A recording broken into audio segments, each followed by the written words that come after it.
I appreciate every single one of you. Thank you for your kind words and all the comments you leave under these videos. We are living in some seriously crazy times where amped up, powerful psychopaths continue to use the law enforcement class to bring the rest of us to heel.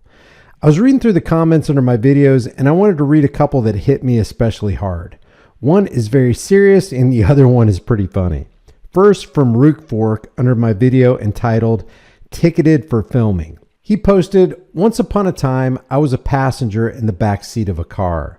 When the owner gave consent to search his property, the pig ordered everyone out of the car. As I was getting out, I made the mistake of thinking that I had the right to not be searched. So I said, 'Well, you're not searching me.' Big mistake. They singled me out, brought me to the front of the pigmobile, and proceeded to search me without my consent, without my will. I had nothing on me, not even my wallet.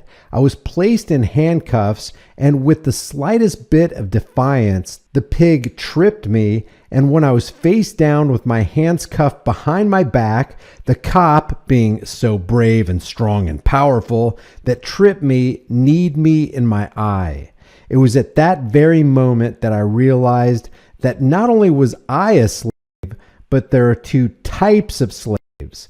The ones like me that pays for everything, and the ones like the house slave that need me in the eye." That's the law infringement cop. Without breaking any laws, I was booked for resisting without violence and taken to jail. The rest of the people I was with and the ounce of weed that wasn't found were let loose before the search was completed. That encounter changed my understanding of the world we live in. Government is slavery. Law enforcement is slave enforcement. There are two types of people which live off the community: the homeless person that lives through voluntary means, and the person that lives off the community at the barrel of a gun.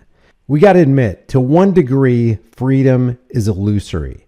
Technically, we're only as free as the minds of those who surround us in our neighborhood, our community, our state, our country, and our world.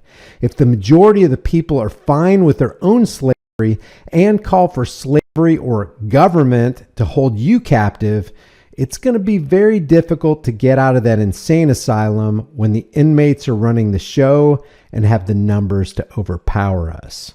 And when you add to that mix a bunch of brainless, badged, costumed, armed order followers who are constantly fearing for their lives, things get even more complex.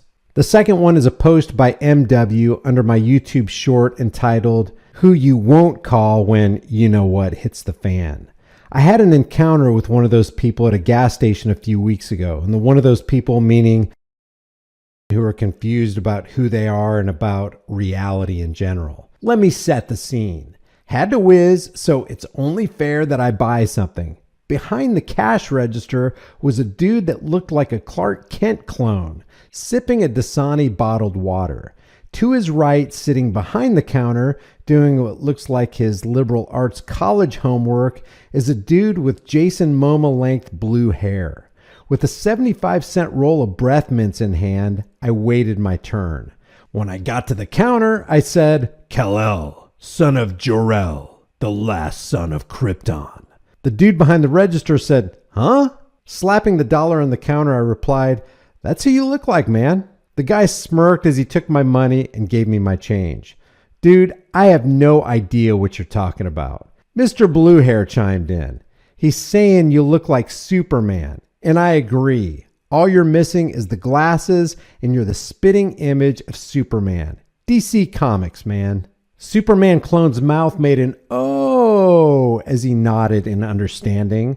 Turning to leave, I pointed at Blue Hair and said what he said. Blue Hair muttered. I turned to address him. "I beg your pardon?" Blue Hair replied. I looked at the cashier, who shrugged both his shoulders and eyebrows. Rolling my eyes, I turned and muttered, "Whatever blows your blue hair back." I got halfway to the door before Blue Hair barked, "Hey, what did you just say?" Superman shook his head and took a swig of water. Continuing, I repeated much louder, Whatever blows your blue hair back. Superman clone spat water all over his cash register laughing so hard. If you guys like these videos where I highlight some of your comments, let me know. I'm planning on making a playlist tentatively entitled Subscriber Post Highlights. If you write something in the comment section that catches my eye, I may do a video on it. None of us is greater than all of us. I learn a lot from you and your comments. Let's do ourselves a favor and stick together, because I'm telling you, the ride is guaranteed to get worse before it gets any better. I'll see you in the next video.